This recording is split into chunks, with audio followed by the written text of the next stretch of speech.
بسم اللہ الرحمن الرحیم۔ السلام علیکم اسٹوڈنٹ۔ آج ہم دو سوال پڑھیں گے فورتھ ایئر کے پیج نمبر 59 پہ تقسیم بنگال 1905 اور نیکسٹ جو ہمارا سوال ہے وہ شملہ وفات 1906 ہے۔ تو سب سے پہلے بیٹا ہم تقسیم بنگال کے متعلق آپ کو بتاتے ہیں۔ 1857 کی جنگ آزادی کے بعد برصغیر کی اسلامی تاریخ کا سب سے اہم جو واقعہ تھا وہ تقسیم بنگال تھا۔ 20ویں صدی کے آغاز میں بنگلہ دیش ایک بہت بڑا صوبہ تھا۔ اس میں آسام، بہار، اڈیشہ بھی شامل ہو چکے تھے اور اس کی آبادی تقریباً 8.5 کروڑ تھی۔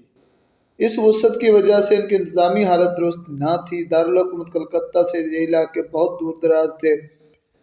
عوام کے رابطے اور آمد و رفت میں بہت مشکلات پڑتی تھی، اس لیے صوبے کی تقسیم عمل میں لائی گئی۔ اتنا بڑا صوبہ تھا کہ سال میں 365 دن ہوتے ہیں۔ اگر صوبے کا گورنر ہر روز کسی ایک علاقے کا بھی دورہ کرتا تب بھی وہ مکمل طور پر اس صوبے کو وزٹ نہ کر سکتا۔ تو اس صورتحال کو دیکھتے ہوئے حکومت نے وائسرائے نے بنگال کو 2 حصوں میں تقسیم کرنے کا فیصلہ کیا، ایک مشرقی بنگال اور ایک مغربی بنگال۔ وائسرائے لارڈ کرزن نے 16 اکتوبر 1905 کو صوبہ بنگال کو 2 حصوں میں تقسیم کرنے کا اعلان کیا۔ ایک حصے کا نام مغربی بنگال اور دوسرے حصے کا نام مشرقی بنگال اور آسام رکھا۔ نئے صوبے میں آسام، چٹاگانگ، ڈھاکہ، ممنین سنگھ، مادلا اور راجشاہی کو شامل کیا گیا۔ اس کا دارالحکومت ڈھاکے کو قرار پایا۔ مشرقی بنگال اور آسام کی کل آبادی 3 کروڑ 10 لاکھ تھی، جس میں 2/3 مسلمان تھے۔ تقسیم پر مسلمانوں کا رد عمل۔ تقسیم میں بنگال کے موقع پر مسلمان نے ڈھاکہ میں ایک عظیم الشان جلسہ منعقد کیا۔ اس جلسے میں مقررین نے اس کا پرجوش خیر مقدم کیا۔ اس سے مسلمانوں کو بہت سارے فوائد حاصل ہوتے تھے۔ کون کون سے ہیں وہ میں آپ کو بتاتا ہوں۔ مسلمانوں کی غالب اکثریت ایک صوبے میں مرکوز ہو گئی تھی۔ مشرقی بنگال کا دارالحکومت ڈھاکہ قرار پایا، جو اسلامی تہذیب و ثقافت کا اہم مرکز تھا۔ نئے صوبے کی حکومت اور روزگار پر مسلمانوں کا اثر و رسوخ بڑھ گیا۔ وہ علاقے جو مرکز سے دور جرائم پیشہ افراد کی آمد جگہ بن کر رہ گئے تھے۔ نیا صوبہ بن جانے کی وجہ سے وہاں تعلیمی، مواصلاتی اور انتظامی امور کو بہتر بنانے کے مواقع پیدا ہو گئے۔ تقسیم بنگال پر ہندوؤں نے بھی اپنا رد عمل دکھایا۔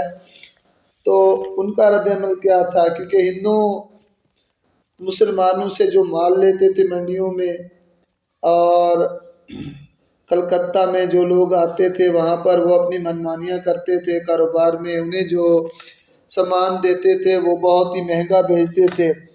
تو اس لیے جب یہ صوبہ بنا تو ہندوؤں کو بہت بڑا نقصان ہوا۔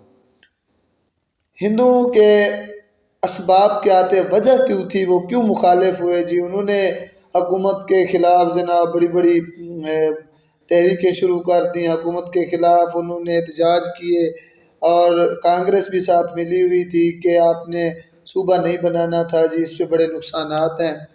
تو ان ہندوؤں کو کون سے نقصانات تھے؟ نئے صوبے میں ہندو اکثریت کے زیر تسلط آ جائیں گے، ایک مسئلہ انہیں یہ تھا۔ ہائی کورٹ اور عدلیہ کے دیگر ادارے ڈھاکہ میں قائم ہونے سے ہندو وکلا کی پریکٹس بری طرح متاثر ہو گئی۔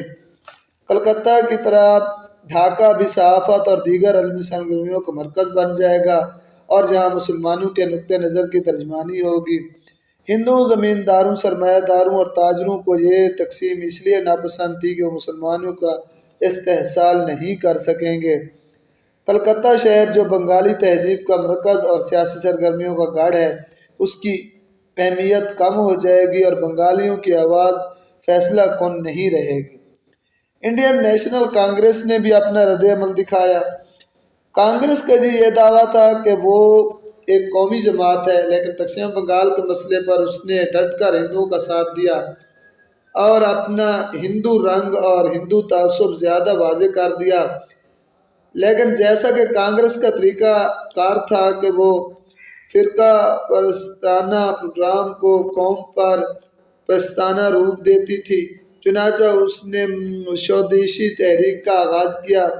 کانگریس نے صاف صاف کہہ دیا کہ جب تک تقسیم بنگال کا فیصلہ واپس نہیں لیا جائے گا، سودیشی تحریک جاری رکھی جائے گی۔ اس تحریک کا منقطع نتیجہ ہندو مسلم فسادات کی شکل میں نکلا اور اس کے رد عمل میں مسلمانوں نے خود کانگریس سے خود کو علیحدہ کر دیا۔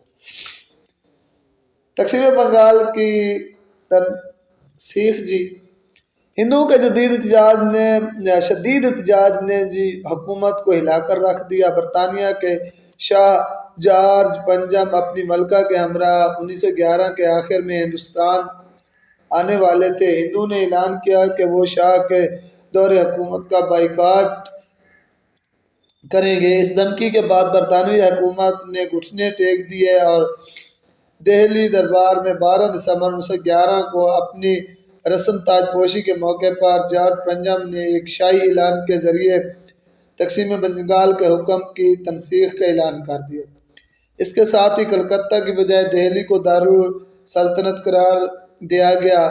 بہار اور اڈیشہ کو ملا کر ایک نیا صوبہ بنا دیا گیا جہاں ہندوؤں کی اکثریت تھی۔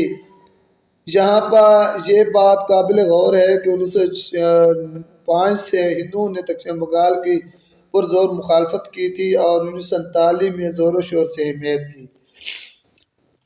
تقسیم بنگال کی تنسیخ کے اثرات کیا رہے مسلمانوں میں حالات کا مقابلہ کرنے کے لیے خود اعتمادی پیدا ہو گئی۔ مسلمانوں کے علیحدہ قومی تشخص کو جلا ملی اور اس کے تحفظ کا جذبہ پیدا ہوا۔ مسلمانوں پر یہ واضح ہو گیا کہ انگریز اور ہندو دونوں کو پر اعتماد نہیں کیا جا سکتا۔ کانگریس ہندو نواز جماعت کے طور پر سامنے آئی۔ برصغیر کی سیاست میں تشدد کا عنصر شامل ہوا اور مسلح فرقہ وارانہ فسادات ہونے لگے۔ مسلمان قوم نے سر سید کے سیاست سے دور رہنے والے مسلک کو ترک کر دیا اور نوجوان طبقہ بے دھڑک سیاست کے میدان میں کود پڑا۔ تو یہ تھا بیٹا پہلا سوال۔ ہمارا جو دوسرا ٹاپک ہے آگے ہے 62 پیج پر، وہ ہے شملہ وفد 1906۔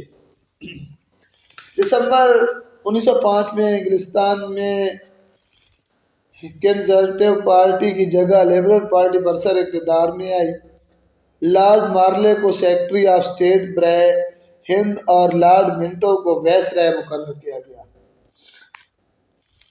جولائی 1906 میں مارلے نے اعلان کیا کہ ہندوستان میں جلد ہی نئی اصلاحات لائی جائیں گی۔ نئی اصلاحات میں مجلس قانون ساز میں توسیع اور انتخاب کا دائرہ کار بڑھایا جائے گا۔ نواب محسن الملک سید مہدی علی نے جب یہ بیان اخبار میں پڑھا تو انہیں مسلمانوں کے مطالبات وائسرائے کو پیش کرنے کی فکر ہوئی۔ نواب محسن الملک نے اگست 1906 میں علی گڑھ کالج کے پرنسپل آرچ وولڈ کو ایک خط میں لکھا کہ مسلمانوں کے بہت سے مسائل ہیں جو وہ ایک عرضداشت کی صورت میں وائسرائے کو پیش کرنا چاہتے ہیں، اس لیے آپ وائسرائے کے سیکرٹری سے رابطہ قائم کر کے اس کے لیے وقت لے دیں۔ ان دونوں لارڈ منٹو نئی اصلاحات کے نفاذ پر غور کر رہا تھا۔ وہ کانگریس کے نقطہ نظر سے آگاہ ہو چکا تھا اور مسلمانوں کے خیالات جاننا چاہتا تھا۔ چنانچہ لارڈ منٹو نے 1 اکتوبر 1906 کو مسلم قائدین سے ملاقات پر آمادگی ظاہر کی۔ اس کے بعد نواب محسن الملک نے 35 مسلم عمائدین پر مشتمل ایک وفد تشکیل دیا جو سر آغا خان سوم سلطان محمد شاہ کی قیادت میں طے شدہ وقت کے مطابق 1 اکتوبر 1906 کو گرمائی دارالحکومت شملہ میں وائسرائے سے ملا، اس لیے اسے شملہ وفد کہتے ہیں۔ شملہ وفد کے مطالبات کیا تھے میں آپ کو بتاتا ہوں۔